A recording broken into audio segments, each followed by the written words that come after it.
अल्हम्दुलिल्लाह वहदा वस्सलातु वस्सलाम अला मन ला नबी अबादा अम्मा बाद। इस्लामी भाइयों, नमाज में सफ़ों को सीधा रखने और मिलकर खड़ा होने की बड़ी अहमियत है। ये कमाल नमाज और इक़ामत नमाज का एक हिस्सा है।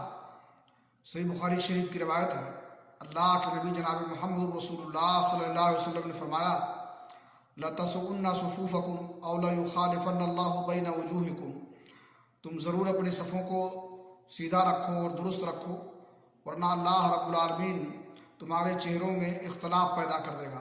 चेहरों में इख्तलाफ पैदा करने का मतलब यह है कि अल्लाह रब्बुल आलमीन तुम्हारे अंदर बाहम बुग़्ज़ व नफ़रत और अदावत पैदा कर देगा, जिसकी वजह से तुम्हारा इत्तेहाद पारा पारा हो जाएगा और तुम्हारा अमन सुकून जो है क़िताल और जिदाल में तब्दील हो जाएगा और आम हो जाएगी ये चीज़। अल्लाह रब्बुल आलमीन से दुआ है कि अल्लाह ताला हमें तौफ़ीक़ बख्शे कि हम बाजमात नमाज पढ़ें और नमाज में मिल करके कंधा से कंधा मिला करके खड़े हों और बीच में शगाफ और दरार ना रहे। वाक़िअन अल्हम्दुलिल्लाहि रब्बिल आलमीन।